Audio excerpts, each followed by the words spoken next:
Voy a quitar esto porque tengo calor. Sí, está bien. ¿Necesitas algo más? No, gracias. Sí, sí. Muy buenas tardes, ¿cómo están? Bienvenidos, gracias por su asistencia. Comenzamos nuestro ciclo de la tarde con la doctora Sáenz. El título de la conferencia de hoy es largo, los visigodos entre Persino y Toledo, la herencia de la hija de Austro, Gala Plácida, y el rey Aquilón Atauro. Y bueno, los dejo con la doctora Sáenz, sin más preámbulo. Muchísimas gracias y gracias a la doctora. Bueno, muchas gracias.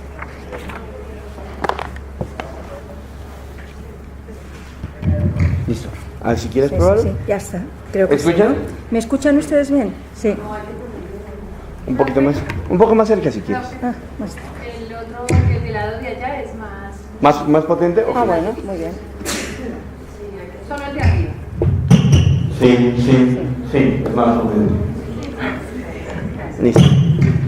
Y apagamos. Vale, muy bien. Bueno, ahora creo que sí que Perfecto. me escuchan, ¿no? Si quieres hazlo más adelante. Sí. Es más aquí y Más aquí. es fuerte, así que puedes Vale. estar. Vale, muy bien. Sí. Gracias. Gracias.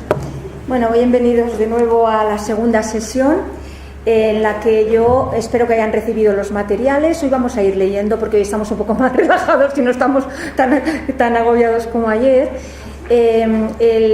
La clase de hoy o el trabajo que vamos a hacer hoy va a ser partir de donde nos quedamos ayer, que recuerden ustedes que nos quedamos en el saqueo de Roma por Alarico, y ver un poco qué recorrido hicieron los visigodos para asentarse definitivamente en la península ibérica y cómo se produjo ese asentamiento, qué problemática hay en torno a ese asentamiento, y nos quedaremos cuando ya se establece el Reino de Toledo. Y mañana pues ya hablaremos en concreto sobre las características del Reino de Toledo, la sociedad, etcétera, ¿no? Entonces ya lo que es el estado del Reino visigodo de Toledo. Hoy, por lo tanto, si quieren van cogiendo ustedes los textos, los vamos a ir mirando tranquilamente, ¿no? Y entonces hoy vamos a empezar, repito, donde nos quedamos ayer, que fue en el saqueo de Roma. Les he puesto la primera diapositiva en una de las pinturas del siglo XIX sobre la catástrofe que supuso el saqueo de Roma por parte de Alarico, cuyas fuentes ya, como ustedes recuerdan, analizamos ayer. Les he traído aquí una imagen de Roma, donde ustedes pueden ver la inmensidad de la ciudad. Este es el río Tíber, este es el Coliseo. Yo supongo que algunos de ustedes han estado ya en Roma, ¿no? Pero este es el plano de la Roma antigua. Este es el Coliseo, este es el hipódromo, esta es toda la ciudad, del centro de la ciudad, y estas son las murallas de Roma.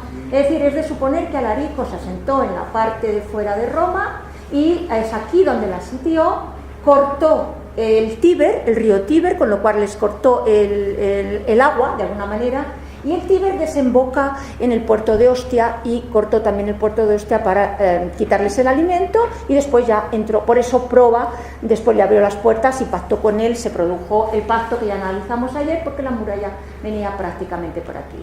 Este otro mapa no nos interesa ahora, es el mapa de Constantinopla, del emperador de Oriente. El emperador de Oriente, como habrán visto ustedes, no ha salido a colación aquí todavía, porque en estas circunstancias fue pasivo. Es muy curioso que el emperador de Oriente era el hermano de Honorio y no actuó para nada de nada.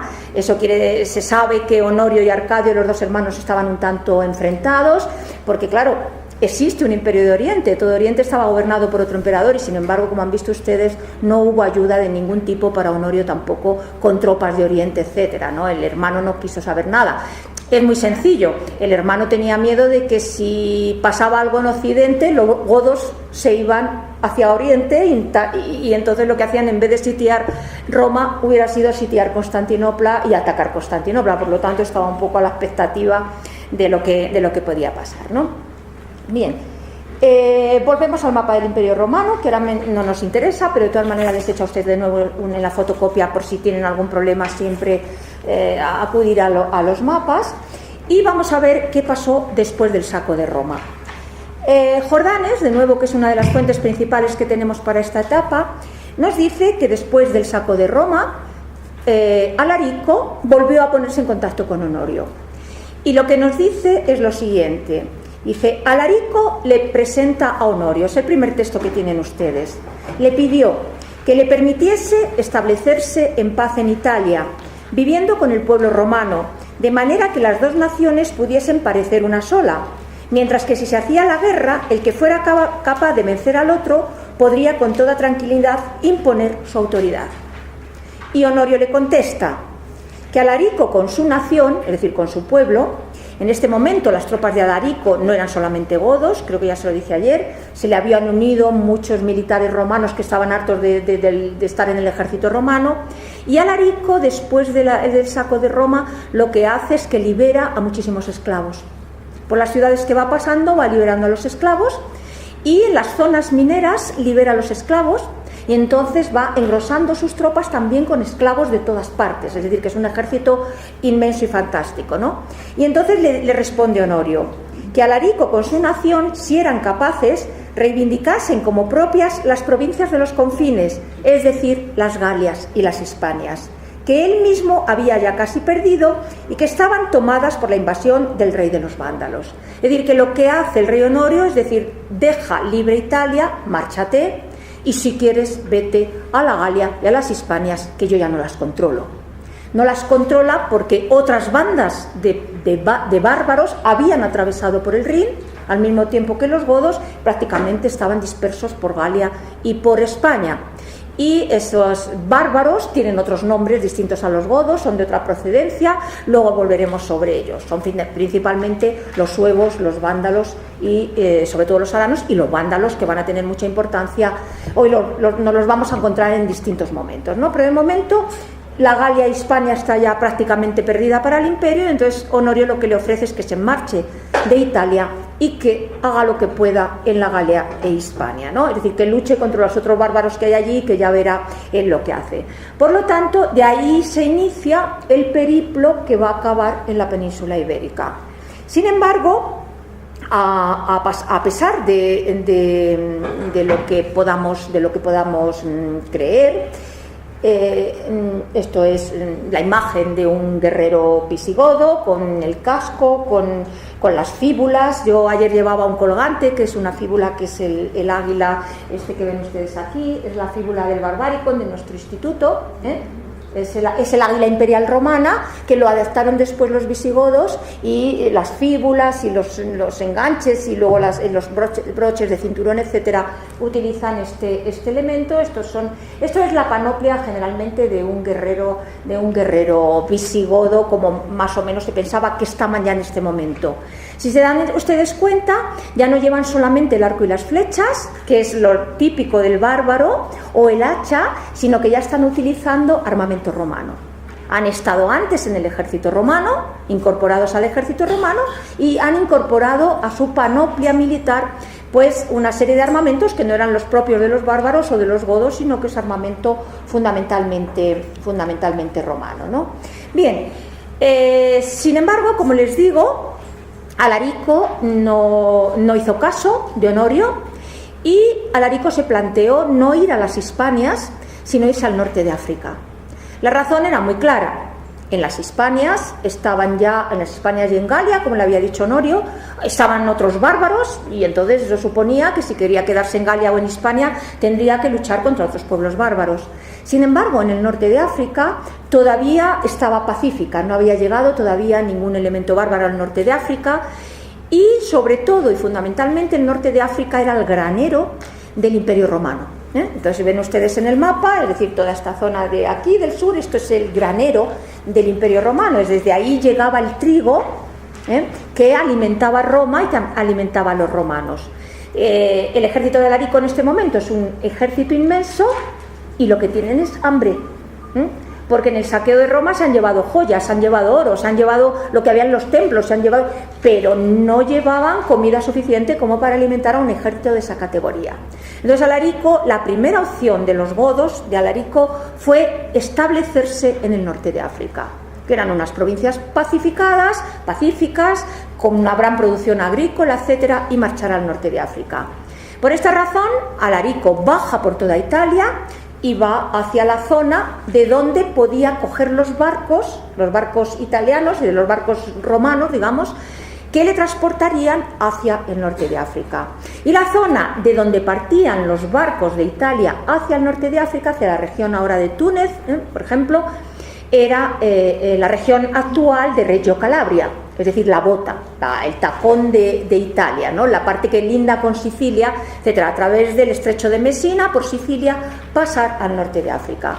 Entonces, desde Roma baja en ese periplo hasta el sur de Italia, y en las fuentes nos dicen que no pudo coger los barcos porque le castigó Dios. Las fuentes cristianas dicen Dios le castigó y no le dejaron coger los barcos para pasar al norte de África, etcétera, ¿no? En un plano más histórico, evidentemente, no es que Dios le castigara, sino que hubo dos factores que le impidieron coger los barcos. El primer factor es que los marineros que manejaban los barcos habían huido. Y no olviden ustedes que los godos no eran marineros, eran bárbaros de las estepas, etcétera, que no sabían cómo se manejaba un barco, y sin marineros un barco no funciona. Con lo cual parece ser que los marineros se enteraron que Alarico se acercaba y todos los patrones de barcos, es decir, dejaron los barcos desmantelados, con lo cual imposible de navegar hacia el norte de África. Pero la segunda razón fue la tempestades, o sea, se produjo unos días de tempestad y entonces, combinada la tempestad con que no había marineros, etcétera, lo que hace Alarico es renunciar a esa idea o a ese sueño de poder conquistar el norte de África, ¿no? En este deambular por el sur de Italia se produce la muerte de Alarico. No sabemos por qué muere Alarico. Era un hombre que debía tener en esta época unos 40 años, es una edad muy madura ya para la época que estamos tratando y sobre todo para un militar, evidentemente, un guerrero, pero no se nos informa sobre qué pasó para que Alarico muriera, ¿no? Y la muerte de Alarico se produce en el sur, en la región de Reggio Calabria, al lado de un río, que es el río que tienen ustedes aquí en la fotografía, que es un río, se llama el río Busento. Como ven ustedes, no es un río con mucho caudal ahora, probablemente en la antigüedad tenía más caudal del que vemos ahora, pero no era un río con unas características, como un caudal impresionante, era un río normalito, digamos, para lo que son los ríos europeos, ¿no?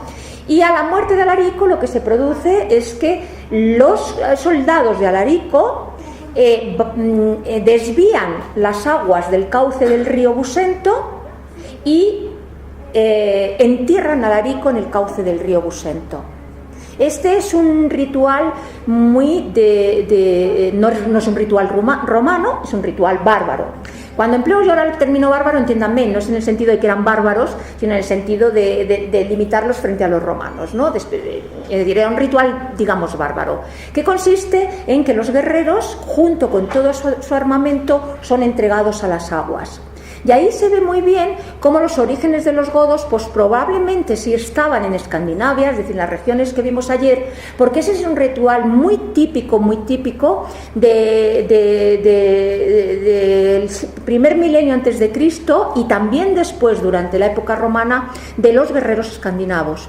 No sé si lo habrán visto en alguna película o algo, pero cuando un guerrero del norte de Europa moría, construían un barco para él, depositaban al muerto en el barco con todo su ajuar, es decir, con todo su armamento, sacrificaban caballos para que le acompañaran en ese viaje, etcétera, y después abandonaban el barco a las aguas. Lo dejaban sin remos y sin nada, lo llevaban al centro, después lo dejaban allí y el barco iba a la deriva y ahí iba viajando por el agua su jefe muerto. Esto es un ritual que está perfectamente establecido. Si ustedes alguna vez van a Dinamarca, en Dinamarca, en los museos daneses, es el origen de lo que después van a ser los vikingos lo van a hacer también, ¿no? En los museos daneses encontrarán ustedes muchos de estos barcos funerarios que han sido rescatados con arqueología submarina, etcétera, con todo el armamento que se depositó. Es decir, los guerreros que acompañaban a estos jefes depositaban también sus armas en honor al jefe y se dejaba viajar al jefe a través de las aguas, ¿no? Y entonces esto hicieron, desviaron las aguas del río Busento, entierran, hacen allí una fosa para enterrar a Alarico con todo su armamento, etcétera, con los caballos, y después volvieron las aguas del río Busento a su cauce, con lo cual Alarico ahora mismo está en algún lugar por debajo del cauce actual del río Busento, ¿no? Si alguna vez se le encuentra, ¿no? Claro, al morir Alarico, quien hereda, digamos, la jefatura, no podemos hablar de reyes, porque un rey tiene que tener un estado, y en este momento no hay estado, son unos ejércitos deambulando por Italia, ¿no? Por eso yo prefiero hablar de jefes, ¿no? Quien hereda la jefatura es su cuñado Ataulfo, que es la persona que va a instaurar el primer, digamos, reino visigodo en España. Ataulfo era más joven que Alarico. Cuando Ataulfo toma el poder en Italia, debía de andar llegando a la treintena de años, una cosa así, ¿no? Y establece esta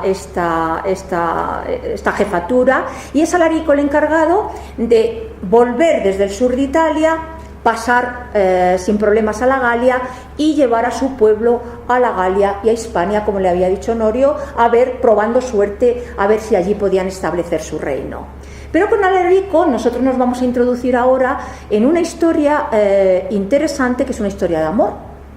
Y es la prueba fehaciente de que a veces en la historia hay aspectos o elementos, digamos de alguna manera, que cambian la historia y que no tienen nada que ver con la política, ni con la economía, es decir, que los afectos y las características humanas a veces pueden determinar algunos aspectos de la historia en el mundo, ¿no?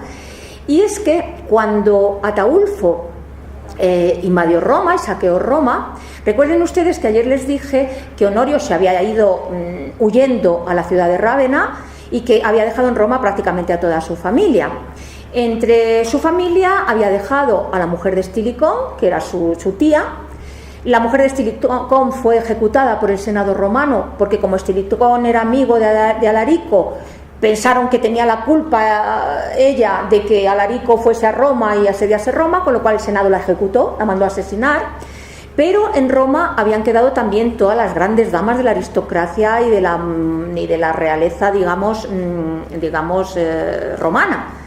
Y entre las mujeres, que había varias viudas de emperadores, de antiguos emperadores que se habían quedado en Roma, y entre las que habían quedado en Roma estaba la única hermana que tenían los emperadores, Arcadio y Honorio. Es decir, Honorio en Occidente, Arcadio en Oriente. Ahí tienen ustedes, volveremos sobre estos mapas, que era la hermana de los emperadores, que se llamaba Gala Placidia. Sobre Gala Placidia yo he escrito varios trabajos, he escrito un libro. Y Gala Placidia es un personaje muy especial. En principio es una augusta romana, por lo tanto es la hija de Teodosio, del gran Teodosio, ¿no? Y Teodosio la había tenido con una segunda mujer, a Gala Placidia, por lo tanto era la hija menor, y en el fondo Honorio, el emperador, y Arcadio, el otro emperador de Oriente, eran sus hermanastros, es decir, era hermana por parte de padre, pero las madres eran distintas. Honorio y Arcadio eran hijos de la primera mujer que murió, y después Gala Placidia era hija de la segunda mujer que murió. Gala Placidia conoció a su madre solamente un año, había vivido en Constantinopla, nació en Constantinopla como emperatriz, como hija de emperador, y su madre había muerto muy temprano. Y al morir su madre muy temprano, fue trasladada a la corte de su padre, que su padre estaba en Roma, en Occidente. Fue enviada con su padre, digamos, de alguna manera, con un año. Sus hermanos eran un poco más mayores. Cuando Gala Placidia tenía un año, Honorio tenía más o menos 10, o sea que le llevaban 9 años, 10 años, y Arcadio era un poco más mayor. Entonces ella fue entregada al cuidado de Estilicón es decir, del general de su tía, de la que había sido ejecutada, ¿no? De la tía. Y la tía fue la que la educó, etcétera, pero en realidad Gala Placidia había sido una huérfana que había tenido muy poco contacto con sus hermanos, apenas ninguno.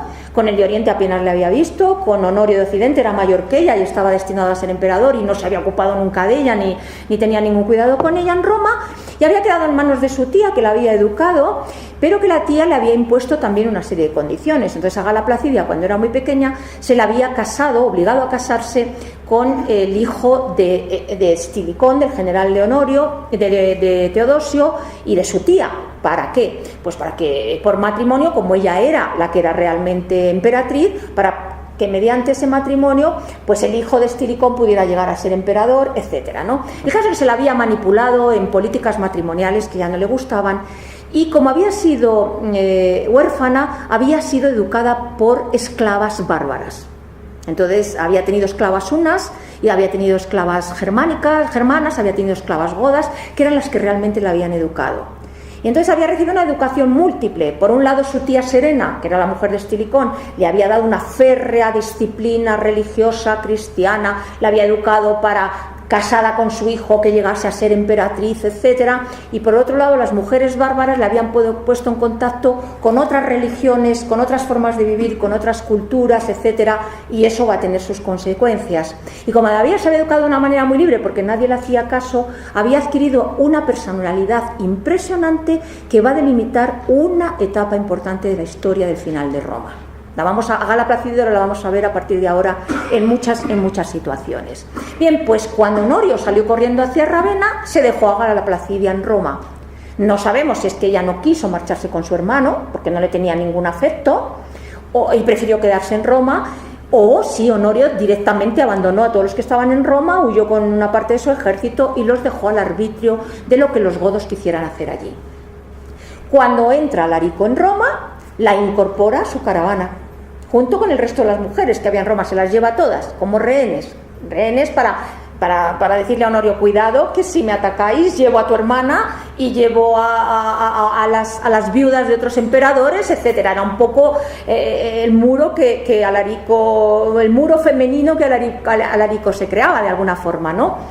Pero claro, las cosas nunca son como uno quiere. Y entonces la incorporó a su caravana. Y entonces la imagen de Gala Placidia y de las otras mujeres eran viviendo en las carretas de los bárbaros, mezcladas con los bárbaros. Gala Placidia no tenía ningún problema, pues se había educado con bárbaros, por lo tanto les tenía afecto, viviendo con ellos y deambulando con ellos, con ese ejército tremendo que tenía Alarico, muertos de hambre, por toda Italia, saqueando todas las ciudades por las que pasaban hasta que llegaron al sur de Italia y las tempestades les impidieron pasar a África, saqueando las ciudades por las que pasaban porque tenían que comer, procurando hacer el menos daño posible, pero necesitaban alimento. Y después, cuando muere Ataulfo, de vuelta con Alarico, cuando muere Alarico y entra Ataulfo, de vuelta por Italia, desde Italia, por esta parte del este, pasando por aquí hacia la Galia, por esta zona. Es decir, todo este deambular, que es un deambular de kilómetros, en esta caravana con un ejército, y ella está completamente integrada en la vida del bárbaro. De forma tal que Ataulfo era un hombre, repito, de unos 30 años, una cosa así, ella en este momento no tenía más de 18, se produjo un enamoramiento entre ellos.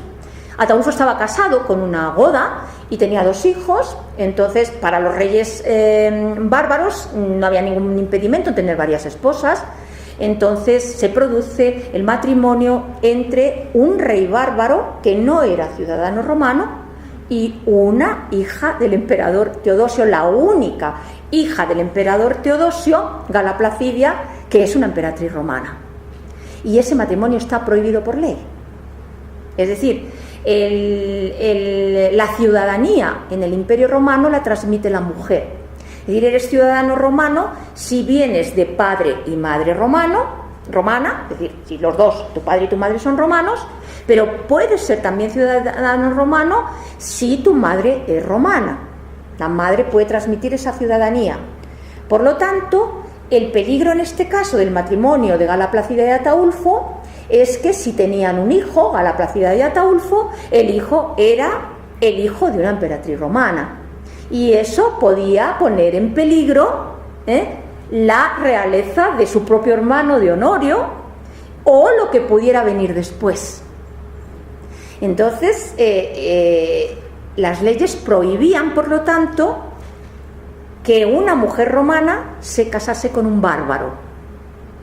La ley prohíbe que la mujer romana se case con un bárbaro para que así el hijo no pueda ser romano, y prohíben que un bárbaro tenga y que un romano tenga cópula con una bárbara. Pero no matrimonio, ahí no importa, porque la mujer bárbara no transmite nada, ¿no? Es decir, un romano, se le prohíbe al romano, al hombre romano, que tenga cópula con una bárbara, pero se permite el matrimonio legal de una bárbara de una romana con un bárbaro, porque claro, entonces el hijo sí es romano y puede poner en peligro pues este establecimiento. Eso lo sabía Gala Placidia, no era inocente, sabía perfectamente que estaba yendo contra la ley romana, casándose con un bárbaro, como era el caso de Ataulfo, con un rey además enemigo público, digamos, de Honorio, de su hermano, del emperador legal, pero Gala Placidia tenía otros datos. Y los datos que tenía Gala Placidia eran sobre su propio hermano Honorio. Honorio había alcanzado el poder a la muerte de Teodosio. Teodosio se había muerto muy rápido, por eso Gala Placidia era huérfana de padre y madre. Con aproximadamente 10 años, y creo que lo dije también ayer, y había caído en las redes de los cortesanos que eran eunucos en ese momento y estaba manejado por los eunucos, etcétera. Y Honorio, desde muy pequeño, sufría una enfermedad de hidropesía, es decir, una gordura que no era normal, problemas con los riñones, etcétera y tal, y no podía tener descendencia. Entonces Gala Placidia sabía perfectamente que Honorio nunca iba a tener hijos. Y si Honorio no tiene hijos, en Occidente, el siguiente miembro de la casa teodosiana es Gala Placidia, que puede transmitir la monarquía por vía materna. Y ella sabía entonces lo que estaba haciendo. Estaba jugando un juego peligrosísimo al casarse con un bárbaro, porque no se estaba casando con un romano. Sin embargo, prefirió esa opción a la opción de pedir que la devolvieran a la corte de su hermano, al precio que fuera, porque ella sabía que en la corte de su hermano iba a ser un títere. Es decir, la iban a casar con quien su hermano decidiera, y porque era la única opción de que un hijo de ella pudiera ser emperador. Y entre ser madre de un emperador con padre romano y ser madre de un emperador con padre bárbaro, prefirió la segunda opción. Le daba mucha más libertad vivir con los bárbaros, aunque fuera deambulando por el mundo, que irse a la corte con su hermano, aunque fuera para vivir, ser entregada a cualquier persona.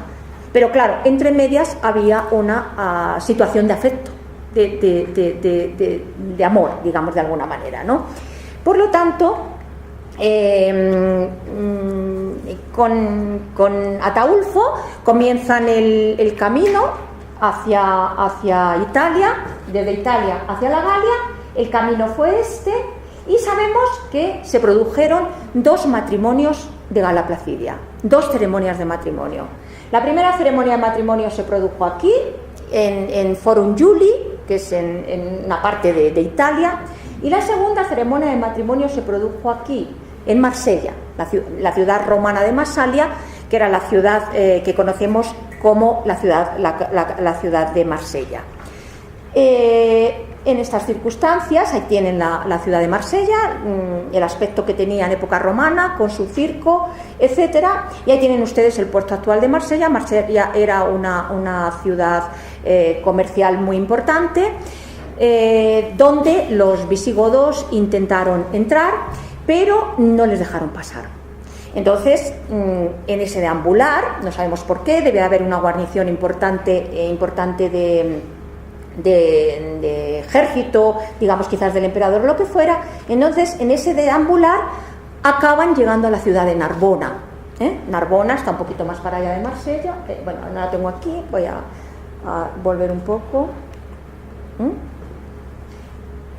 Aquí tienen Marsella, Narbona estaría aquí, es decir, son ciudades muy cercanas. Y en Narbona sí que les aceptan, es decir, no sabemos por qué, pero la ciudad de Narbona es la primera ciudad que les abre las puertas al ejército de los godos. Y ahí es donde se produce el segundo matrimonio de Gala Placidia y digamos de Ataulfo, en la ciudad de Narbona.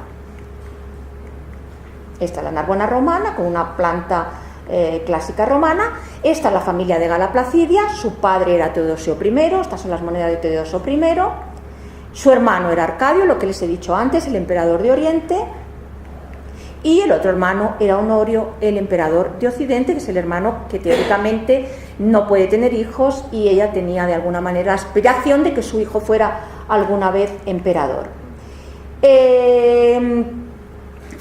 Vamos a ver qué nos dicen los textos sobre ese matrimonio y qué puede significar esos matrimonios. Tienen ustedes los textos. Es el número 2 y el número 3. El número 2, el texto número 2 dice lo siguiente. Lo pueden leer si no lo han recibido, lo tienen ahí.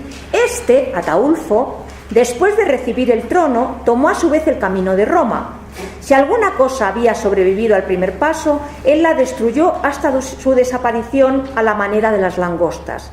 Despojó a Italia no solo de sus riquezas privadas, sino también de sus bienes públicos, sin que el emperador Honorio hiciera algo por oponerse. Es decir, claro, cuando iba a través de Italia, pues iban robando por todas partes, evidentemente, para poder alimentarse, etc.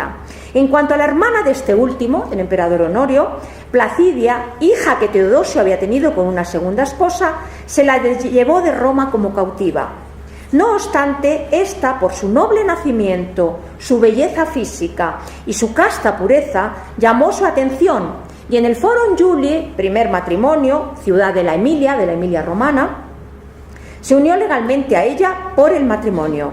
De manera que las naciones, cuando supieron de esta alianza, con la idea de que el imperio se había unido a los godos, cayeron en el terror.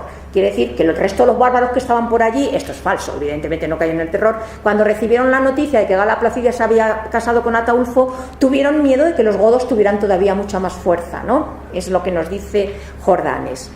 Pero es un primer matrimonio, sobre el que no se nos dice nada. Es un primer matrimonio a lo bárbaro. Es decir, se produjo una primera ceremonia de matrimonio en el norte de Italia según la tradición bárbara. Pero según la tradición bárbara no es un matrimonio legal romano. Y eso a Placidia ni a Ataulfo les interesaba, porque ambos ya tenían muy claro que querían que su hijo una vez fuera emperador.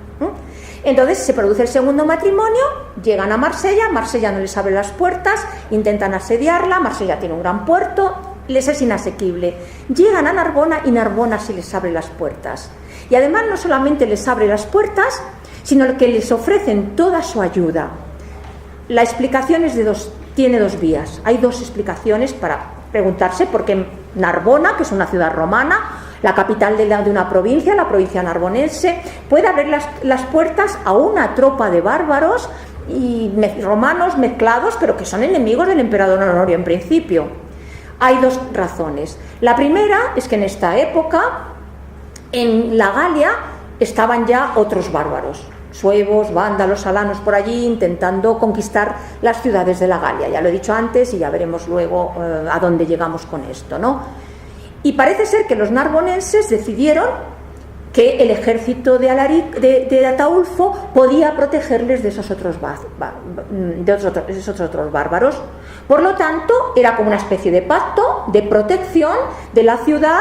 Estando ahí el ejército de Ataulfo, se libraban de los ataques de otros bárbaros, como fue. Pero hay otro aspecto que es interesante tener en cuenta. Gala Placidia es la hija del emperador Teodosio. En el fondo, Narbona lo que está haciendo es acoger a la hija del emperador en las condiciones en las que está en ese momento, porque el emperador muerto es su emperador también, es decir, es el creador de la dinastía teodosiana. Pero es que además hay una tercera solución.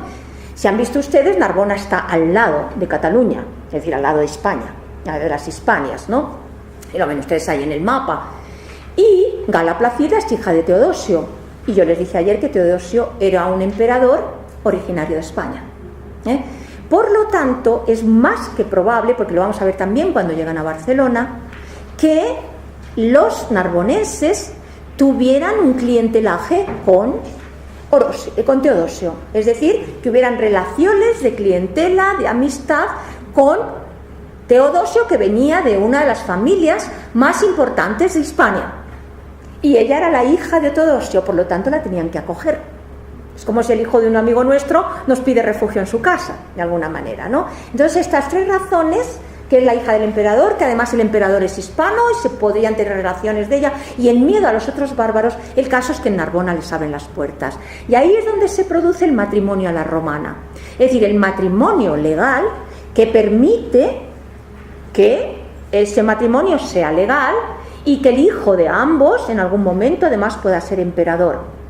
Y lo que sospechamos es que la propia Gala Placidia, hija de un emperador, primero convirtió en ciudadano a Ataulfo, le dio la garantía de la ciudadanía, porque eso los emperadores lo podían hacer. Entonces ella, y con las élites de Narbona, le convierte en ciudadano romano, y de esta manera ya no solamente es un matrimonio legal, sino un matrimonio, digamos, de ciudadanía. Ya no había ningún problema, ¿no? El caso es que lean ustedes el texto. Vamos a leer el texto del matrimonio, digamos, de Estado, porque este sí es el matrimonio de Estado. Dice Olimpiodoro. Olimpiodoro es una fuente totalmente fiable. Olimpiodoro es una fuente que estaba viviendo en estos momentos estos acontecimientos.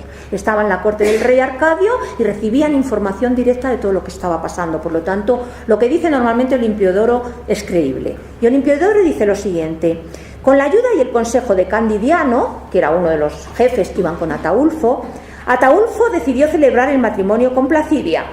Tuvo lugar en Narbona al inicio de enero en casa de un tal Ingenio. El tal Ingenio debía ser el aristócrata más importante de la ciudad, ¿no? Notable de la ciudad. Allí Placidia fue conducida a una estancia nupcial adornada a la moda romana. Por lo tanto, el matrimonio es a la romana, no como el anterior que había sido a la bárbara. Y con ornamentos imperiales. Esa es la clave del texto. Había ornamentos imperiales, el escudo imperial, la corona, es decir, todo lo que eran los símbolos del imperio, porque ella era una emperatriz. Pero está convirtiendo a Ataulfo en un emperador, de alguna manera. Entonces, con ornamentos imperiales. Ataulfo, sentado al lado de ella con un manto, que es el manto imperial. Nadie puede casarse con manto, nada más que los emperadores, por lo tanto, está reproduciendo una escena de matrimonio imperial. Con un manto y otros vestidos de tipo romano. No se casa con los pantalones bárbaros, ni con las pieles bárbaras, ni con el paludamento que hemos visto antes del equipo de un godo. No, se casa con vestido de romano, ¿no? Entre los otros dones nupciales, Ataulfo, ahora vienen las arras, digamos, la compra de la novia, digamos, lo que ofrece el novio a la novia, ¿no? Ataulfo presentó 50 jóvenes vestidos de seda. Algunos llevaban en la mano 2 grandes fuentes, una llena de oro, la otra de piedras preciosas y, por mejor decir, sin precio. Eran el fruto del saqueo de los godos de Roma después de la conquista de la ciudad. Es decir, Ataulfo ofrece a su mujer lo que había sacado del saqueo de Roma, las joyas, etcétera. Con eso es lo que hoy en día sería la compra de la esposa, que también está en el ritual del matrimonio eclesiástico español, ¿no? Quiero decir, occidental, ¿no? Que esto, por supuesto, no es real, una compra real, ¿no? Venían cantando canciones de Pitalamio, comenzando Átalo, que era otro de los personajes que iban, seguido de Rusticio y Febadio. El matrimonio se llevó a cabo con la participación en la fiesta de bárbaros y romanos juntos. Es decir, es la ceremonia que simboliza la civilización del bárbaro, de alguna manera, la integración del bárbaro, la unión del bárbaro con el romano, con lo romano, a través de una emperatriz y de un jefe bárbaro. Es la primera vez en toda la historia de Roma que esto sucede. Y esto tiene sus consecuencias, ¿no? Bien, siguiendo con esta, aquí es la ley que prohibía el matrimonio entre romanos y bárbaros, a la que antes he hecho alusión, ¿no? Este es Honorio, es una imagen del emperador Honorio en su corte, algunas de los representaciones de lo que podía ser el palacio de Ravenna. Esta es la ciudad de Ravenna, que estaba también fortificada. Bueno, en este caso es Honorio. Y aquí vamos a ver si tenía razón o no tenía razón Gala Placidia en ese sueño que tenía, ¿no? Este texto no le tienen, se lo leo. Vamos a ver qué pasaba sobre la impotencia de Honorio, porque Honorio era impotente, que lo sabía todo el mundo. ¿Recuerdan ayer la escena del gallo? Bueno, pues esa era la imagen de Honorio, ¿no? Cuando le dicen ha caído Roma y dice, no puede ser si le acabo de dar de comer, ¿no? Y era su gallo, ¿no? Dice, cuando Honorio iba a contraer matrimonio con María era otra hija de Estilicón. Honorio le casó Estilicón con sus 2 hijas para que tuviera descendencia. Como nunca la tuvo, pues ya está, ¿no? Cuando Honorio iba a contraer matrimonio con María, la madre de esta, que es la tía, es decir, la mujer de Honorio, Serena, la que educó a Gala Placidia, la madre de esta veía que la joven aún no tenía edad para el matrimonio. Normalmente a los romanos se les podía casar muy temprano. O sea, los acuerdos matrimoniales no se casaban nunca por amor, ¿eh? Olvídense ustedes del amor, salvo el caso de Gala Placidia. Se casaban por conveniencia. Entonces les casaban desde niños, ¿eh? Y se les podía casar pues a los 6, 7 años, 8 años, bueno, pero los romanos no eran tontos. Entonces normalmente no se les permitía la unión sexual hasta que la mujer no estuviera preparada para concebir. Es decir, que hasta los 14, 15 años de la mujer no se le permitía concebir hijos. Se les cuidaba bien porque no, si no era una muerte casi segura de la niña, claro, evidentemente. Y entonces la madre veía que la joven aún no tenía edad para el matrimonio, dado que no soportaba la edad de retraso, pero como Honorio no quería retrasar el matrimonio, quería rápidamente casarse, porque él sabía perfectamente cuál era su situación, ¿no? Pero dado que no soportaba la edad de retrasarlo, pero de otro lado consideraba que acceder a la unión sexual sin edad para ello no es sino violentar las leyes de la naturaleza. Como casualmente diese con una mujer versada en tales menesteres, es decir, con una maga, más o menos, ¿no?, consigue por medio de ella que su hija case con el emperador y comparta su lecho sin que aquel pueda ni siquiera cumplir con lo que al matrimonio toca. Entonces da la impresión de que le han dado una pócima a Honorio para que no copule con la niña, evidentemente. Es lo dice Zósimo, pero claro, no sabemos si ya era impotente antes o, como dice el texto, por la pócima quedó impotente para siempre, ¿no? Y si a todo esto murió la joven en ignorancia de la vida matrimonial. Después la niña desapareció, posiblemente se la cargó Honorio para casarse con otra, porque siempre no se echaba la culpa a sí mismo, echaba la culpa a las mujeres de no tener descendencia, evidentemente, y luego se casó con otra, etcétera, ¿no?, de la cual tampoco tuvo descendencia. A todo esto murió la joven en ignorancia de la vida matrimonial, en vista de lo cual Serena, la madre de la niña, lógicamente deseosa de descendencia imperial y ante el temor de que su considerable poder se viese disminuido, empeñó sus fuerzas en desposar a Honorio con su segunda hija, ¿no? Pero ya le había dado la pócima. Hay otras fuentes que dicen que la historia de la pócima no es cierta, sino que la impotencia le venía por la propia enfermedad que tenía, y hay otras fuentes que dicen que era homosexual, es decir, no sabemos muy bien las razones, pero el caso es que no tuvo nunca descendencia, ni la tenía, y su hermana lo sabía, como lo sabía todo el mundo en la corte, ¿no?, cuál era la condición de Honorio, ¿no? Como consecuencia de ello se casan en Narbona, y es cuando, pero las cosas habían cambiado en la corte de Honorio. Y en la corte de Honorio, que hasta entonces no había tenido generales buenos, nada más que Estilicón, al que había asesinado, no había habido buenos generales, y por lo tanto Alarico había podido bajar por toda Italia, Ataulfo había podido pasar por la Galia sin que nadie le opusiera resistencia, etcétera. Pero después de la boda de Gala Placidia en Narbona las cosas cambian, porque Honorio nombra general a uno de los mejores generales que ha tenido el imperio en el Bajo Imperio. En esta época. Afortunadamente reaccionó y nombró a un general que era, bueno, pues uno de los generales mejor considerados y que tuvo mucho éxito. Y entonces, en este momento, Honorio, además de los godos y además de los vándalos y alanos que andaban por todos los territorios, tenía dos usurpadores. Acuérdense ustedes de lo que les dije yo ayer de los usurpadores, dos usurpadores que querían también el trono. Había una guerra civil también. Los nombres de los usurpadores no se los doy porque creo que no tiene interés, pero es decir, que tenía frentes por todos los lados. Entonces nombra a Constancio como general y le manda la misión de acabar con todos los bárbaros del imperio, de acabar con todos los usurpadores y de solucionar por fin todos los problemas. Y este hombre Constancio lo consiguió, es decir, que comenzó a luchar primero contra los usurpadores, consiguió eliminar a los usurpadores, consiguió expulsar a sus vándalos y alanos de la Galia y los lanzó a la península ibérica. Con ellos nos vamos a volver a encontrar cuando lleguemos a la península ibérica. Lo lanzó allí. La península ibérica, desgraciadamente, siempre, es decir, las Hispanias, eran unas provincias que como eran provincias marginales, son las últimas provincias del Imperio de Occidente, si ustedes se dan cuenta. Después de esto están ustedes, después de nosotros están ustedes, ¿no? Está el océano y ustedes, ¿no?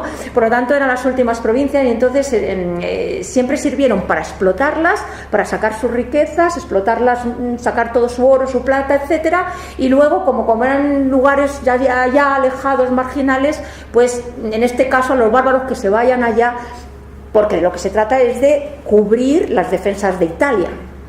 Entonces, que se vayan lo más lejos posible, son las Hispanias, ¿no? Evidentemente. Bien, pues este Constancio comienza a tener éxito, expulsa a suevos vándalos y alanos, acaba con los dos usurpadores, le quedan solamente los godos. Y entonces Constancio le hace una propuesta a Honorio. Constancio también sabía que Honorio era impotente y le hace una propuesta. Él va a llevar a cabo toda la política militar y va a llevar a Honorio al triunfo con una condición.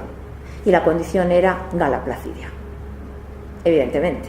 Es decir, casarse con Gala Placidia, y de esta manera, como Honorio era impotente, el que sería el nuevo emperador era el hijo de Gala Placidia con Constancio.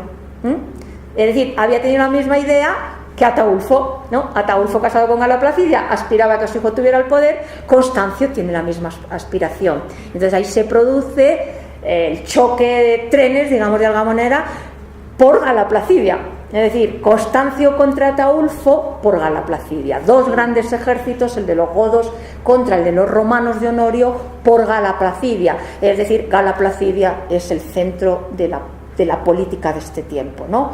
Entonces, bueno, ahí es un texto simplemente de cómo lucha contra los usurpadores, no tiene importancia, pero sí el texto número 4 que tienen ustedes ahí, cómo se produce ya el enfrentamiento con los godos o qué pasa con los godos, ¿no? Dice: el conde Constancio, tomando posiciones en la ciudad gala de Arles, es decir, fue avanzando hacia Francia, hacia la Galia. Arles es una ciudad francesa muy cerquita de Narbona, o sea, va acercándose a Narbona, y operando con gran habilidad expulsó a los godos de Narbona y les obligó a marcharse a las Hispanias. O sea, las Hispanias es como el basurero donde mandaban a todos los bárbaros. Marcharse a Hispania, impidiéndoles y cerrándoles especialmente todo comercio marítimo y la importación de productos extranjeros. Al frente del pueblo godo se encontraba entonces Ataulfo. Es decir, que el primer punto de Constancio es que se vayan a España y alejarles de Narbona y de Marsella, que son dos de los puertos más importantes del Mediterráneo, desde los que se llega también al norte de África. La obsesión del emperador romano es que no llegasen nunca al norte de África, porque ahí es el granero. Si llegan al norte de África, matan de hambre a Roma y a los romanos, y entonces de ahí pasan a Roma y conquistan Italia, ¿no? Y entonces es importante alejarles primero de Narbona y de Marsella para que no tengan acceso a puertos importantes, ¿no? Dice: se encontraba entonces en el poder Ataulfo. Este, como muchas veces se ha oído y como se ha probado con la muerte que ha tenido, prefirió, como afanoso buscador de la paz que era, luchar fielmente en favor del emperador Honorio y gastar las fuerzas godas en defensa del Estado romano. Es decir, ahora Orosio nos habla de un intento de pacto entre Ataulfo y Honorio. Cuando ve que le están presionando, intenta de nuevo Ataulfo pactar. Entonces Ataulfo dice: yo no quiero independizarme, quiero servir al Imperio Romano. Pero fíjense la oferta de Ataulfo. Dice Orosio: yo mismo en efecto he oído de un narbonense, de un habitante de Narbona, que había sido muy amigo de Ataulfo en Narbona, y que de este había oído algo que él solía repetir ante testigos cuando se encontraba animado, con fuerzas y de buen humor, que él en un primer momento, Ataulfo, había deseado ardientemente que todo el Imperio Romano, borrado incluso el nombre de romano, fuese de hecho y de nombre solo de los godos. O sea, que Ataulfo lo primero que había en su primer interés era acabar con el Imperio Romano y que el Imperio Romano se convirtiera en la Gotia, en el Imperio de los godos. Pero claro, Ataulfo veía las dificultades, ¿no? Dice: y que por hablar en lengua corriente, lo que antes fue Romania, ahora fuese Gotia, y que lo que antes fue César Augusto fuera ahora Ataulfo, es decir, ser el heredero del Imperio Romano. Después de muerto Honorio, Ataulfo emperador, ni siquiera su hijo con Gala Placidia, él, ¿no? Pero que cuando la experiencia probó que ni los godos, a causa de su desenfrenada barbarie, podían en absoluto ser sometidos a leyes, ni convenía abolir las leyes del Estado, sin los cuales un Estado no es un Estado, prefirió buscar su gloria mediante la recuperación total y el engrandecimiento del Imperio Romano con la fuerza de los godos y ser considerado por la posteridad como el autor de la restauración de Roma. Es decir, gobernar, pero gobernar como un romano, no como un bárbaro, sino como un romano. Es decir, que aspiraba al imperio, pero primero aspiraba a un imperio bárbaro y ahora se da cuenta de que se necesitan leyes, que los bárbaros no tienen leyes, los romanos sí las tienen, entonces espera ser emperador de todos los romanos. Esa es la idea que tenía Ataulfo. Dice, por ello procuraban hacer la guerra, porque claro, las guerras dañan al pueblo romano, ¿no? Por ello procuraba buscar ardientemente la paz, siendo influido en todas sus acciones de buen gobierno por los consejos y razones, sobre todo de su esposa Placidia, mujer ciertamente de agudo ingenio y suficientemente honrada gracias a su espíritu religioso. Y mientras insistía con afán en pedir y ofrecer esta paz, fue traidoramente asesinado, según dicen, por sus propios soldados en Barcelona, ciudad de España. Es decir, que lo que quería era el imperio, ser el emperador con los consejos de Gala Placidia. Miren ustedes, ¿pero cómo? Muy fácil, esperando a que muriese Honorio. La oferta que le hace Ataulfo desde Narbona a Honorio es decir, yo no voy a luchar contra ti. Ahí estás, te dejo. Tú vas a morir pronto, cuando tú mueras yo seré emperador. Pero Constancio, el general, no estaba de acuerdo, porque el que pretendía ser emperador era él y casarse con Gala Placidia. Entonces les expulsan de Narbona y el lugar donde llegan, este es Ataulfo, la imagen de Ataulfo, no sé si han estado ustedes en Madrid, nosotros tenemos todas las imágenes de los más importantes reyes godos delante del Palacio Real. Por supuesto no son las imágenes de los reyes godos, porque nadie sabemos cómo eran los reyes godos, visigodos, ¿no? Bueno, es una composición de imágenes de reyes godos y esta es la estatua que hay de Ataulfo delante del Palacio Real en Madrid. Y los godos entonces expulsados de Narbona, el siguiente paso son las Hispanias. Las Hispanias en esta época, en el Imperio Romano, estaban divididas en varias provincias. Ahí las tienen ustedes. La Galaecia, que ya la conocen ustedes por la discusión de ayer, ahí.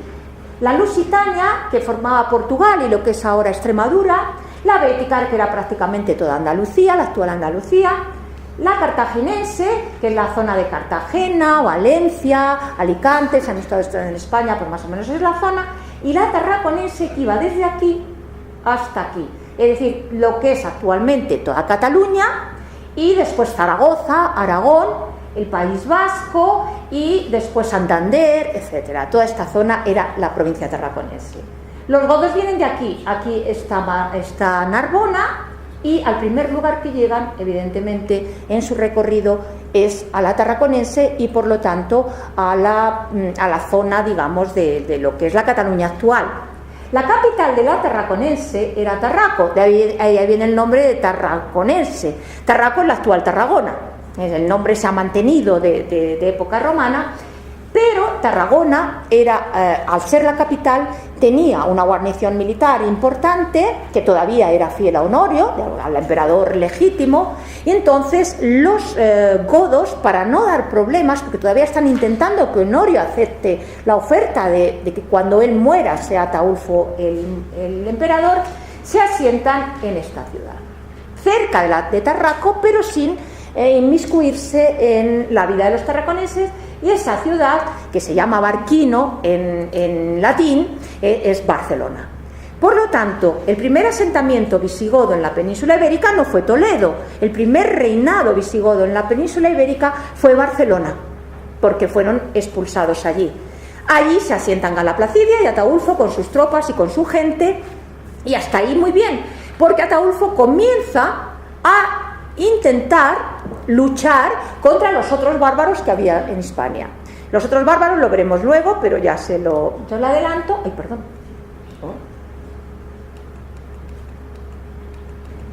Vamos a ver si recobro la diapositiva. Aquí. Los otros godos, los otros bárbaros, estaban aquí los suevos y aquí los vándalos y alanos. Entonces, como ven, están muy alejados de la Tarraconense no habían entrado otros bárbaros, quizás por esas guarniciones que había en Tarraco. Entonces, Ataulfo intenta empezar a luchar contra los otros bárbaros para conquistar toda la península ibérica. Desde ahí se inicia realmente el reino visigodo de Hispania. Pero no tuvo tiempo. En Barcelona estuvieron 2 años, porque fue asesinado. Y entonces vamos a ver cómo se contempla en las fuentes el asesinato de Ataulfo. Ataulfo y la Placidia, nada más llegar a Barcelona, tuvieron un hijo. Al hijo le ponen, fíjese qué significativo, de nombre Teodosio, como el abuelo, el gran emperador. Y el niño muere a los 4 meses, no se sabe cómo, posiblemente envenenado. Inmediatamente después, 1 año y pico después de morir el niño, que era el que debía ser emperador, es asesinado Ataulfo. Entonces se pueden ustedes imaginar que ahí hay una mano negra, evidentemente, y que esa mano negra tiene mucho que ver con Constancio, con el general de Honorio, que pretende casarse con Gala Placidia y ser emperador. Ha comprado voluntades, pero no lo mata él, lo matan los godos.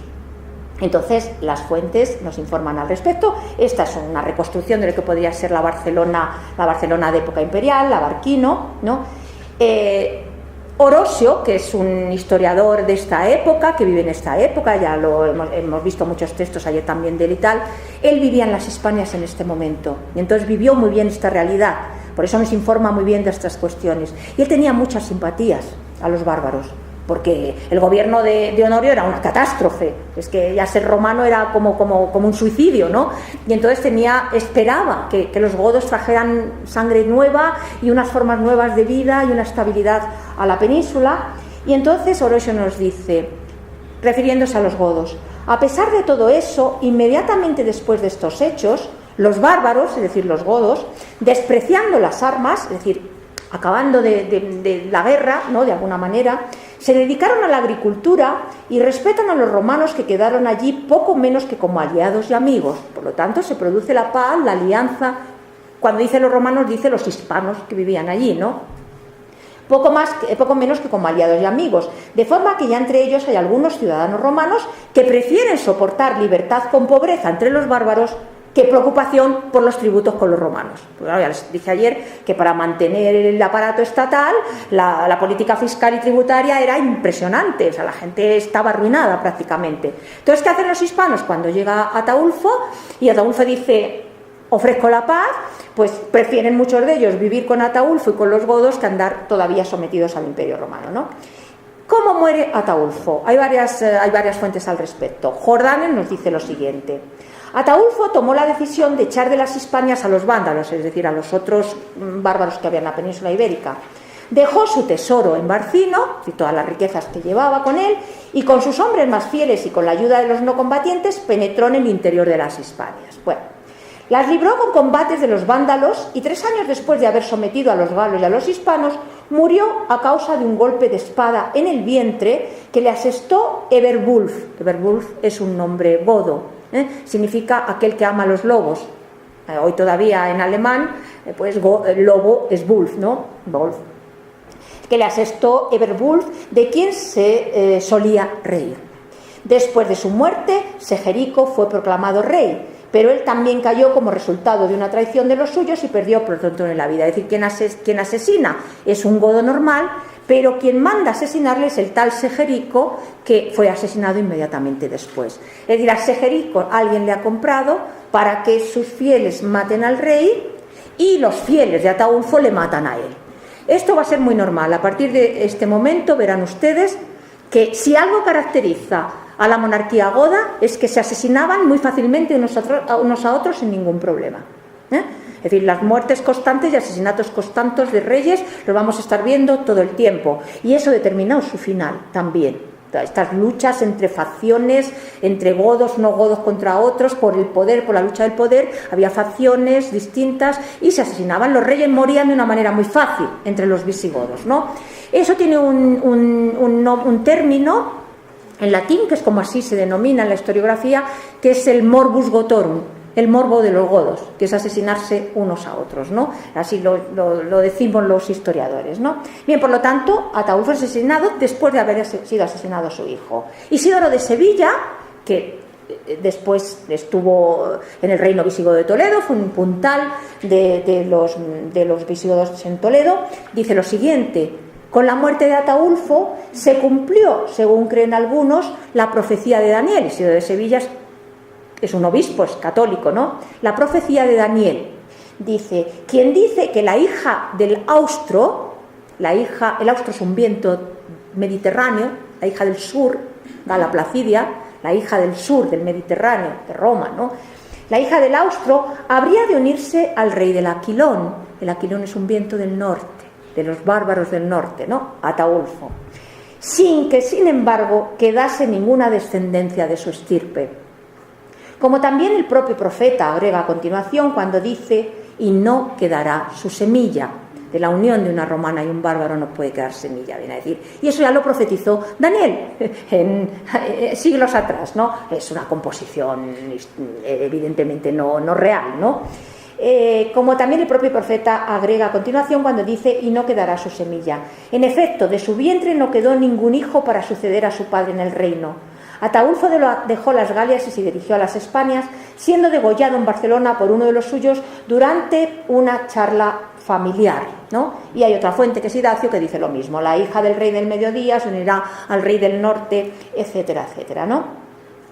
Esta muerte de Ataulfo fue todo lo que hay en torno a la muerte de Ataulfo fue después, digamos, utilizada en el siglo XVII, en el siglo XVIII, en el siglo XIX por la historiografía española, ya en este caso no hispana, no de los romanos, sino española, para considerar que el inicio de la nación española estaba en los godos, ¿no? En esa unión entre Gala Placidia y Ataulfo, y eso hasta prácticamente después incluso de nuestra guerra civil, etcétera, en los colegios se enseñaba que quien realmente había dado vida y había creado la nación española habían sido los godos de Ataulfo, ¿no? Lo cual es falso. Como ustedes saben, esto es Roma, es decir, los romanos fueron los que dieron una cierta unidad y una cierta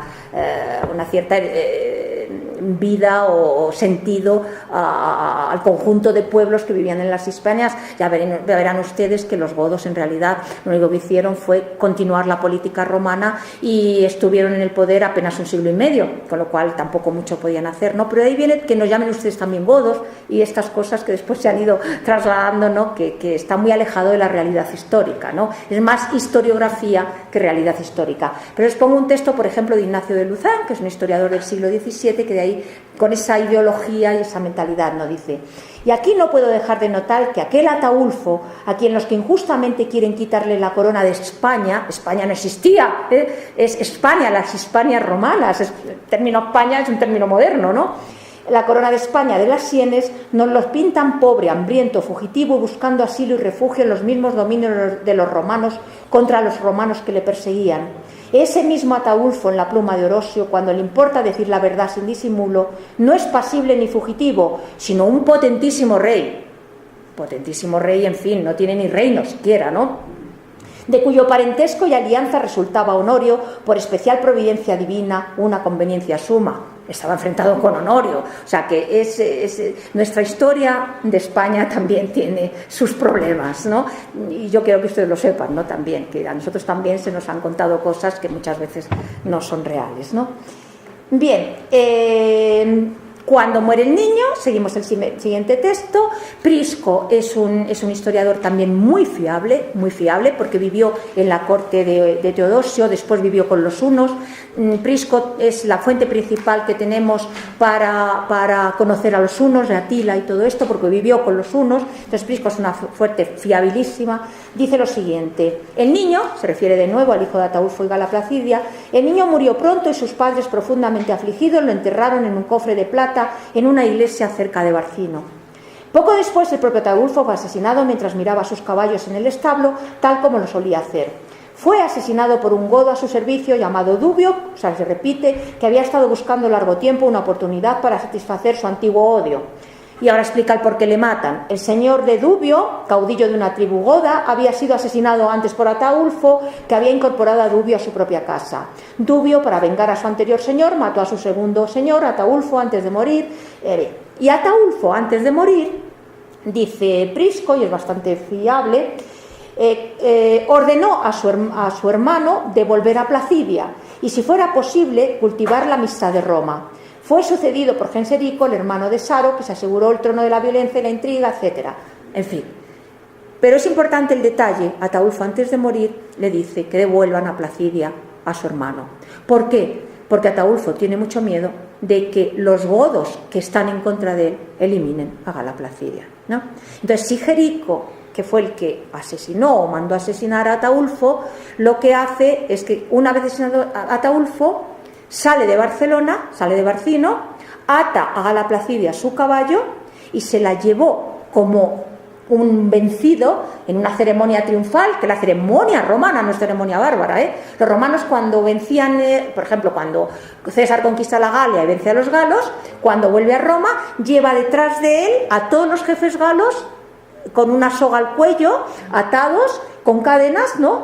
Uno detrás de otro, y los lleva detrás de su caballo como vencidos. Esa es la ceremonia del triunfo romana. Entonces Sigerico copia la ceremonia del triunfo romano, y a quien lleva detrás en su caballo, recorriendo todo el perímetro, todas las murallas de Barcelona, etcétera, como sometida es a Gala Placidia. Entonces, bueno, pues es muy, muy simbólico este hecho, ¿no? Bien, pero como Sigerico fue asesinado inmediatamente, el asesino de Sigerico, que es el rey Balia, es el que por fin llega al acuerdo con Honorio. Le pide un acuerdo definitivo a Honorio, y en ese acuerdo que se lleva a cabo con Honorio está implícito la devolución de Gala Placidia a Honorio. ¿Quién firma el acuerdo? No lo firma el emperador Honorio, sino que lo firma su general Constancio. Entonces, los textos nos presentan a Balia como jefe en este momento de los godos, con todas sus tropas saliendo de Barcelona, dirigiéndose al Pirineo, que está al lado, y en el Pirineo de la península ibérica abre todas sus tropas, y en el otro lado del Pirineo, en Francia, abre todas sus tropas Constancio, pero no luchan.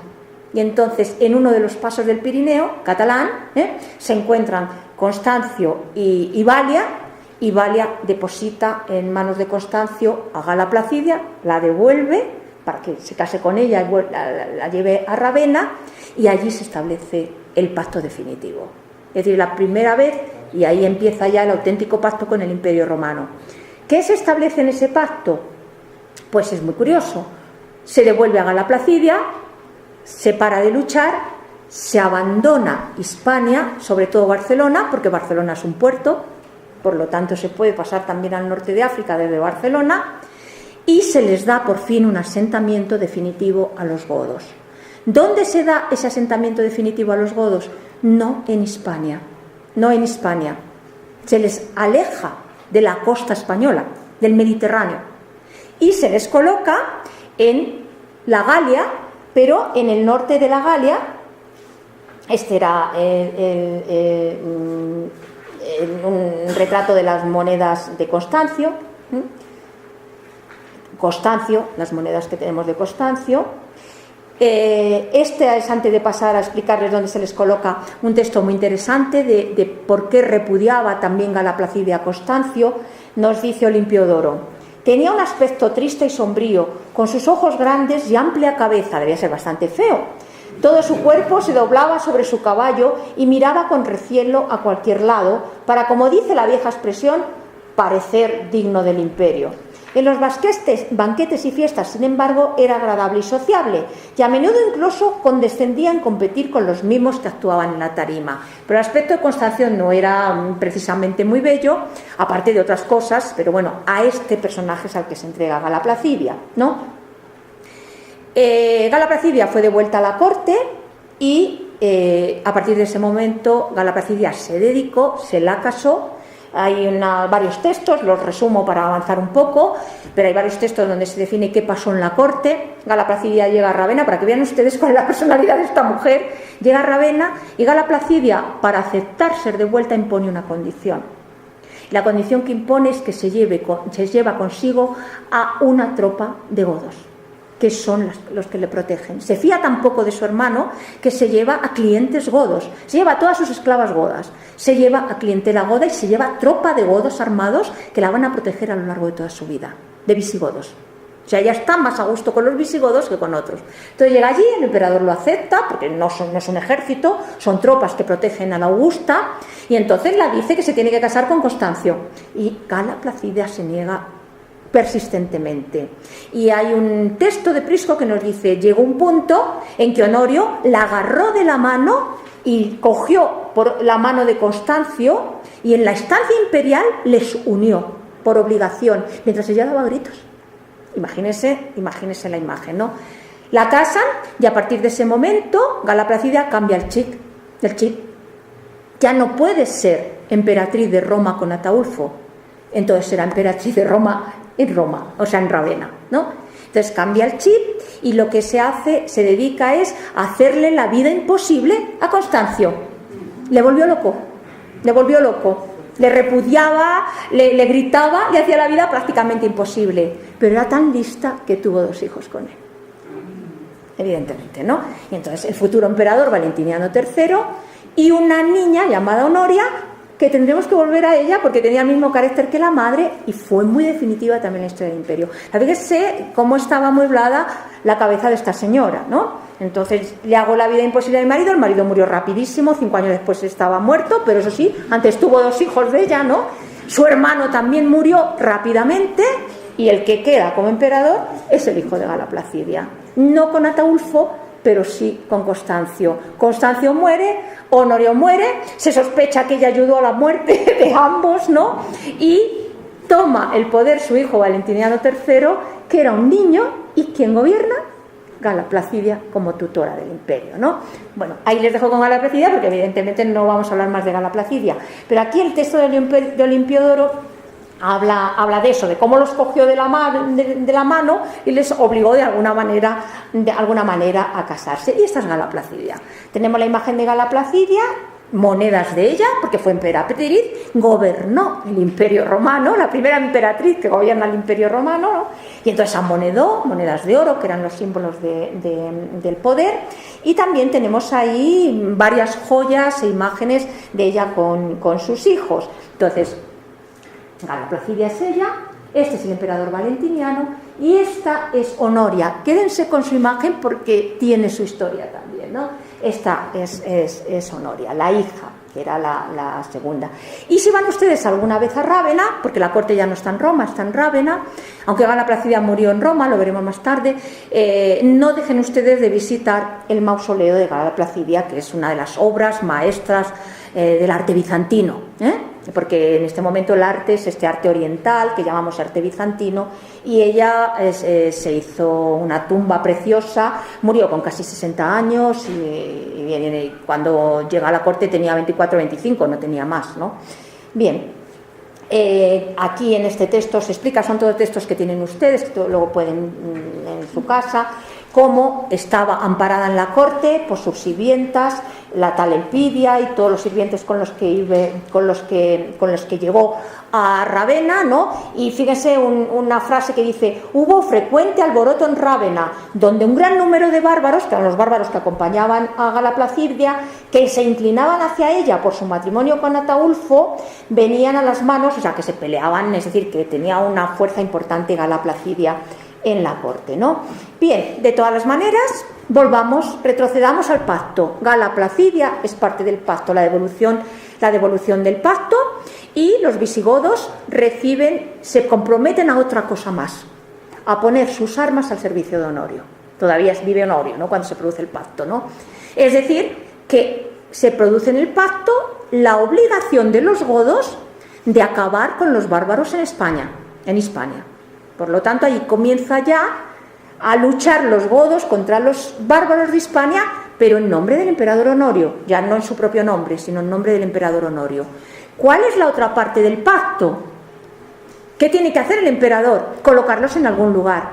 Y fíjese si el emperador es listo, el emperador era Constancio, ¿no?, que les arroja de Barcino porque este es el mar, este es el norte de África, este es el granero, y les lleva aquí, a la Aquitania, lo más lejos posible del Mediterráneo, a la Galia, pero a la Aquitania. ¿Y qué pasa en la Aquitania? ¿Por qué les manda ahí? Primero, porque la Aquitania era, digamos, un centro, para que me entiendan ustedes, para no utilizar términos históricos demasiado complicados para ustedes, de guerrilla. La guerrilla de la Galia estaba aquí, en la Aquitania. Y claro, eso el emperador quería acabar con la guerrilla. Y entonces les coloca aquí para que luchen contra la guerrilla que había aquí, les aleja de los puertos más importantes y además les obliga a venir de vez en cuando a la península ibérica y limpiar la península ibérica de suevos, vándalos y alanos que estaban en ese momento arrasando, digamos, la península ibérica, ¿no? Esa fue la otra parte. Por lo tanto, del primer centro del reino visigodo de Barquino, de Barcelona, se pierde de nuevo el reino, se acaba con el reino y se les pasa a la Aquitania y se forma un reino visigodo, pero en Aquitania. Y ahí sí son prácticamente libres. Reciben trigo para alimentarse, se les dan esos territorios, organizan allí su estado. Por lo tanto, el estado de Barcelona duró 2 años solamente, pero el estado de la Galia duró casi un siglo, bastante tiempo, más o menos un siglo. Es decir, que el primer reino visigodo realmente estuvo en la Galia, no estuvo tanto en España como en la Galia, que es el reino de Aquitania. No sé si hacemos ya la pausa, todavía no, bueno, un poquito más. Y bien, ¿qué pasaba en España? Vamos a ir.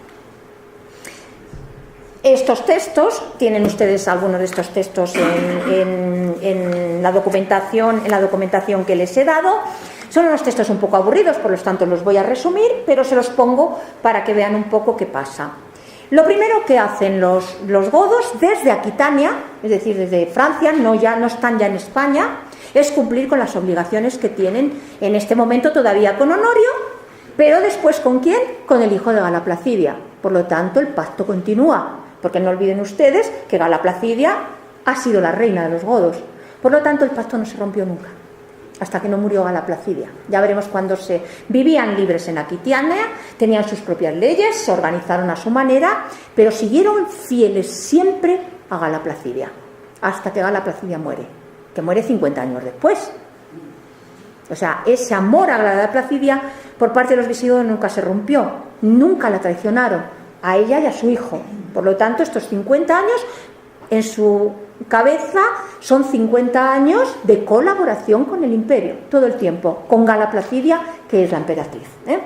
Entonces, bueno, lo primero que hacen, de una manera muy rápida, repito, es atacar a los 2 grupos más peligrosos que había en la península ibérica de bárbaros, que son los vándalos y los alanos. Eran los más fuertes, los más belicosos. Entonces, bueno, primero se les atacan en el norte de Hispania y después les atacan en la Bética. Lo resumo esto muy fácil, deprisa, pues son batallas que creo que no son de mucho interés. Por lo tanto, ellos vienen desde Aquitania, los alanos y vándalos estaban en estos territorios, y entonces comienzan ahí las primeras luchas contra vándalos y alanos. Estas luchas comienzan aproximadamente inmediatamente después de la devolución de Gala Placidia. Se calcula que la devolución de Gala Placidia fue en el año 418 después de Cristo. En el año 429, es decir, 11 años después, habían limpiado los godos de vándalos y alanos la península ibérica. Los habían limpiado. ¿Pero cómo los limpian? ¿Eliminándolos? No. ¿Dónde van los vándalos y alanos? Al norte de África. Entonces, lo que hacen los vándalos y alanos es que a medida que los godos les van presionando, se hacen fuertes en la Bética, es decir, en Andalucía, y ahí sí que toman los barcos andaluces, porque todo el Mediterráneo estaba lleno de barcos, y nosotros somos un pueblo de marineros, como ustedes saben, ¿no? Entonces, sí utilizan los barcos, pactan con las aristocracias hispánicas de Hispania, que eran dueñas de los barcos, y por el empuje de los godos, los vándalos y alanos se trasladan al norte de África. Entonces, lo que los godos habían intentado varias veces, no lo consiguen los godos, lo consiguen los vándalos y los alanos. Y entonces en el año 429 pasan al norte de África, comienzan la conquista de África y prácticamente 6 o 7 años después, prácticamente todo el norte de África era vándala. Aunque no son los godos, pero quiero contarles una pequeña anécdota. Uno de los autores que mejor narra la conquista del norte de África por los vándalos es San Agustín de Hipona. Tiene una narración en varios de sus libros muy importante de cómo los vándalos entraron en el norte de África. Y entonces, bueno, la imagen que da Agustín de Hipona es una ciudad del norte de África y allí estaba Agustín, por lo tanto Agustín lo vio de primeras, ¿no? Entonces los vándalos entran, pues como todos los bárbaros, muertos de hambre, saqueando, intentando entrar en ciudades, etcétera. Y de ahí viene nuestro término vandalismo. Cuando ocurre, no sé si ustedes lo utilizan, pero nosotros cuando ocurre alguna cosa decimos, este es un vándalo, o qué vandalismo, ¿no? Y tal, ¿no? Y viene de aquí, el testimonio de Agustín de Hipona sobre lo que los vándalos habían hecho en el norte de África hasta que conquistan todo el norte de África. De ahí viene el término vandalismo, es un término que se utiliza desde entonces como sinónimo de destrucción por parte de cualquier bárbaro, de cualquier cosa, ya sea lo que sea, esa destrucción, ese vandalismo, ¿no? Bien, por lo tanto, primera la expulsión de los suevos y de los vándalos y alanos, que en el año que 11 años después ya está prácticamente organizada. Entonces en la península ibérica ya solamente quedan los suevos, y los suevos están en esta región. Como ven ustedes, es la región más apartada del imperio. Y lo que hacen los godos es que reculan de alguna forma y no intervienen más, dejan a los suevos en esa zona. Tampoco son presionados por Gala Placidia, que en este momento ya gobierna Gala Placidia, para que ataquen a los suevos. Ahora veremos por qué. Ahora veremos por qué. Y entonces, bueno, los visigodos se quedan en Aquitania, hacia el año 4, estamos en el 429, 430. A los suevos se les deja en paz, e incluso hay una fuente en la que no me voy a parar mucho, pero hay un momento en que se llegan a casar la hija de un rey suevo con el rey Teodorico, que es el rey que en este momento está en la Galia. ¿Qué es lo que está pasando? ¿Por qué los godos no siguen apurando, intentando, en nombre del emperador, conquistar el norte de la península ibérica, de los suevos, etcétera? Pues lo que está sucediendo es que ha aparecido un nuevo poder.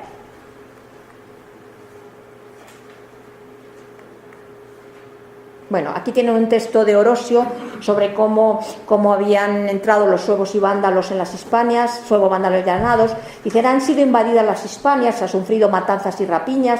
En verdad que no se trata de nada nuevo, ya que durante estos 2 años en que las armas enemigas han actuado con crueldad, los hispanos han sufrido de manos de los bárbaros lo que sufrieron durante 200 años de manos de los romanos. Bueno, a pesar de todo, Dios ha intervenido y a los vándalos y alanos se les ha expulsado, ¿no? Bien, ¿qué es lo que está sucediendo en este momento? Están sucediendo 2 cosas.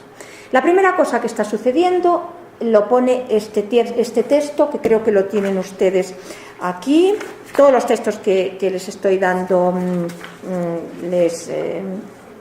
sí, es el texto 13 de Salviano de Marsella, en concreto.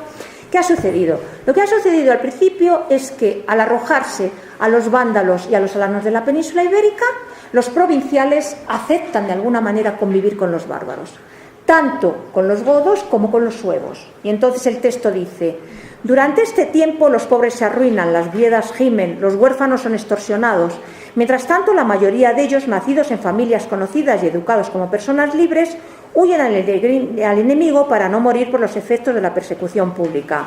Y entonces dicen, los hispanos van a buscar sin duda entre los bárbaros la humanidad de los romanos, porque no pueden soportar entre los romanos la inhumanidad de los bárbaros.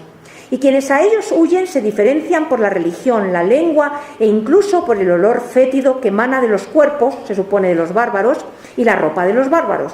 Con lo que prefieren sufrir en estos pueblos las diferencias de costumbres que en los romanos la injusticia desencadenada.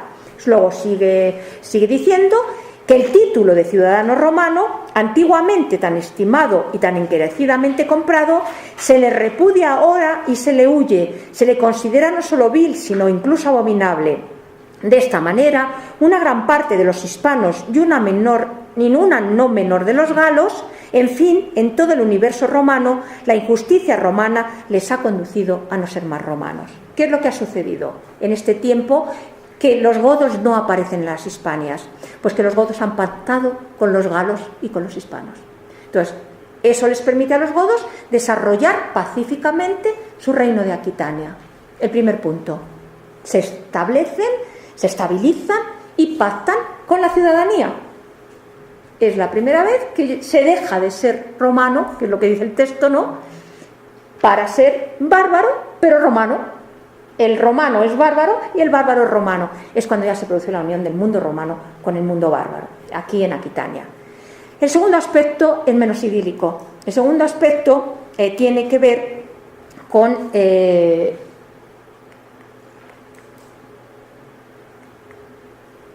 estas son las primeras acciones godas, los vándalos, lo que les he contado antes. La segunda cuestión es esta. En esta época en que los godos están estableciendo su reinado y se están expandiendo y estabilizando en la Galia, surge un nuevo problema. ¿Recuerdan ustedes ayer cuando les dije que un siglo antes de todos estos acontecimientos, la gran invasión, digamos, de godos en el Imperio Romano, desde sus lugares del Barbaricum, se había producido porque había habido un nuevo pueblo, que eran los hunos, que habían llegado a donde vivían los visigodos, se habían asentado en territorio visigodo y habían obligado a los visigodos a emigrar. Esto sucedía pues prácticamente un siglo un poco antes. Pero los hunos se habían desarrollado un estado muy complejo en el otro lado, en el Barbaricum. Sabemos que Atila tenía una corte impresionante. Prisco no lo cuenta, les he dicho antes que Prisco había vivido con los hunos, había sido embajador de los romanos con los hunos, embajador de Gala Placidia, etc. Y había creado una corte impresionante y dominaba prácticamente todo el Barbaricum. Había creado un imperio impresionante. Los antecesores de Atila. En el momento en que ahora estamos, el rey de los hunos era Atila. Antes había habido otros reyes, pero en este caso el rey de los hunos era Atila. La relación de los hunos con el Imperio Romano en esta época había sido un tanto ambivalente, porque Honorio en su ejército había incorporado muchas tropas de hunos. Es decir, que había habido pactos, entonces el padre y el abuelo, el padre y el propio Atila habían enviado, ya lo vimos ayer esto, hunos para luchar con los ejércitos del Imperio Romano. Por lo tanto, Honorio tenía en sus ejércitos muchos hunos. O sea, que había habido etapas de mucha colaboración entre los hunos y los romanos, ¿no? De hecho, cuando quiera podemos cortar. Sí, pues podemos parar ahora para ya hablar de los hunos y pasar a la segunda parte, si les parece, porque es el segundo conjunto de fuentes hasta el final. Tomamos un café entonces. Ya pues los invitamos a pasar aquí a la entrada. En la entrada está, como siempre, está el café y están las galletitas. Regresamos en 10 minutos. Ya. ¿Cómo es? Sí, no es que no. Claro, ya más, me llevo todo ya. Ya, es que cuando Está ahí el café. Cuando ya ahorita ya. Sí. Pretendías